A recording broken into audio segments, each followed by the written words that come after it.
Break के बाद आपका स्वागत है। बढ़ते हैं आगे। राजस्थान की मशहूर मिमिक्री आर्टिस्ट श्याम रंगीला ने निर्दलीय चुनाव लड़ने का ऐलान किया है। श्याम रंगीला प्रधानमंत्री नरेंद्र मोदी की मिमिक्री करते हैं। बता दें कि श्याम रंगीला वाराणसी लोकसभा सीट से पीएम मोदी के सामने निर्दलीय नामांकन दाखिल करेंगे। उन्होंने कहा कि परिणाम कुछ भी हो, लेकिन वे चुनाव जरूर लड़ेंगे।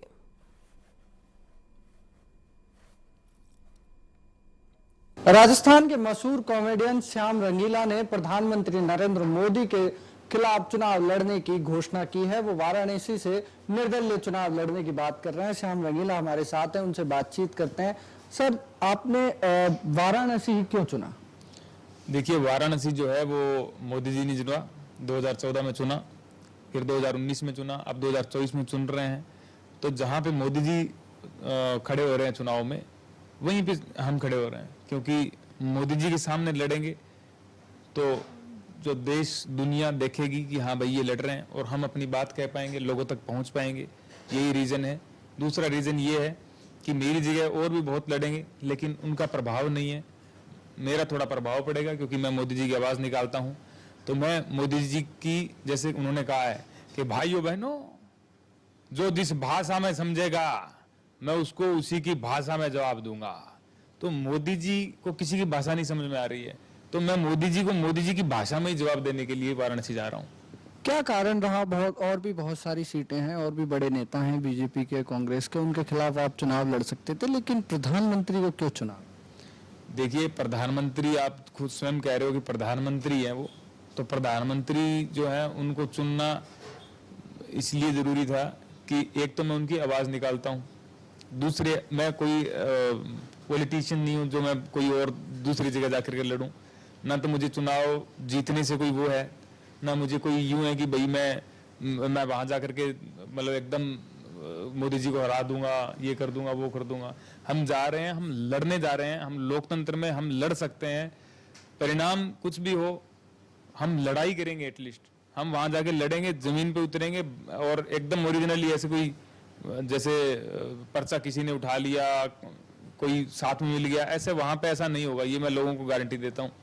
आप भी प्रशंसक रहे हैं प्रधानमंत्री के, फिर अब खिलाफत क्यों? देखिए, खिलाफत करने का भी कारण यही है, जैसे चीजें घटित हो रही है देश के अंदर, लोकतंत्र में चुनाव हो नहीं पा रहे हैं, मतलब ना हो, ये सोचा जा रहा है कि चुनाव ना ही हो। मतलब जैसे आप देखो, अगर हो भी चंडीगढ़ में जैसे हुआ, कोर्ट ने बोला कि यार ये क्या हो रहा है, ये क्यों हो रहा है, और उनको पूरे देश को दिखाया जा रहा है कि भाई ये देखो ये चीज चल रही है, और देश को समझ नहीं आ रहा है। लोग फिर भी कह रहे हैं कि यार अरे यार ये तो कोर्ट ही गलत है, मतलब कोर्ट को ही गलत बता रहे हैं लोग कि यार वो सही था। तो ये जो लोकतंत्र की जो ये मजाक जो बनाया जा रहा है ना, मैं इसको लेकर के चिंतित था। और सूरत में जो हुआ ये तो बिल्कुल ही मजाक हो गया। मतलब किसी को अगर वोट देना है तो उनके पास ऑप्शन ही नहीं है, वहां पे हक ही नहीं है वोट देने का, क्योंकि निर्विरोध बना दिया। निर्विरोध का क्या मतलब हुआ? मतलब निर्विरोध वो होता है जिसमें सब लोग ये कहें कि हाँ भाई ये इसको हम जिताना चाहते हैं। वहां पे लोग थे, कैंडिडेट थे वहां पे लड़ने के लिए, एकदम कोई नहीं है। आपने एक्स पे पोस्ट भी की कि क्या पता कब कौन पर्चा वापस ले ले, इसका क्या मतलब? इसका मतलब यही था कि देखिए, किसी को भरोसा नहीं रहा है। जो जो 272 का आंकड़ा है ना, जो लोग कहते हैं बहुमत है, ये अब बहुमत लाने के लिए एक एक सीट जरूरी होती है, एक एक सीट जरूरी होती है, उस पर हर जी जान से लड़ा जाता है। तो मतलब कांग्रेस के 2 सीटें, मतलब ये बहुत सोचने वाली बात है कि 2 सीटें वो, मतलब कांग्रेस के कैंडिडेट जो पार्टी है, मेन पार्टी जो है बीजेपी के सामने जो लड़ रही है गठबंधन वाली, वो कांग्रेस के 2 कैंडिडेट उसमें चले गए, भाजपा में चले गए। मतलब क्या ही कहा जाए इस बात पे। तो वो जो चीज देख करके मुझे लगा कि कहीं वाराणसी में ऐसा ना हो जाए कि कुछ कहीं भी कुछ भी हो सकता है ना।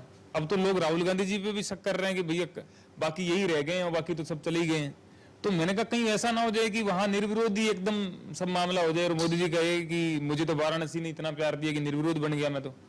आप गंगानगर से ताल्लुक रखते हैं, राजस्थान के गंगानगर से। वाराणसी में क्या मुद्दे रहेंगे, किन मुद्दों पर चुनाव लड़ेंगे और किस तरह से जनता से वोट मांगेंगे, क्या उनके सामने रखेंगे चीजें?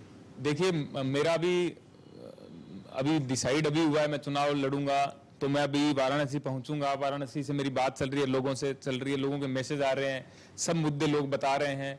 तो वहाँ जो मुद्दे हैं हम उसी पे लड़ेंगे, और बाकी देश के सामने जो चीज़ें हैं वो रखेंगे। और हर दिन हम प्लान बना रहे हैं। तो जैसे जैसे प्लान बनेंगे, वाराणसी पहुंचेंगे, वहां के मुद्दों पे भी चर्चा करेंगे, ग्राउंड लेवल पे जुड़ेंगे, लोगों से बातचीत करेंगे और एकदम पूरी जी जान से लड़ेंगे।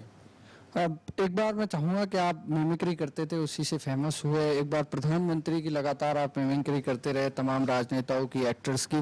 प्रधानमंत्री के एक बार दर्शकों के लिए मिमिक्री करें।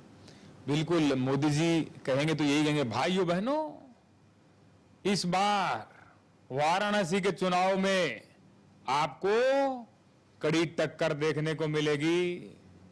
ये मोदी की गारंटी नहीं है, ये श्याम रंगीला की गारंटी है।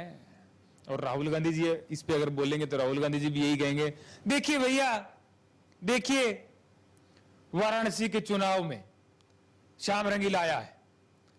मैं कह रहा हूं कि अब मजा आएगा, मजा आएगा। और ये मजा पूरा हिंदुस्तान ही नहीं, पूरी दुनिया मजा लेने वाली है, क्योंकि ये जो टक्कर होगी ये भैया भयंकर होने वाली है। राजस्थान के मशहूर कॉमेडियन श्याम रंगीला वाराणसी से पीएम के सामने चुनाव लड़ने की घोषणा कर चुके हैं। निर्दलीय पर्चा दाखिल करेंगे। कैमरा पर्सन राकेश के साथ विष्णु शर्मा, इंडिया न्यूज।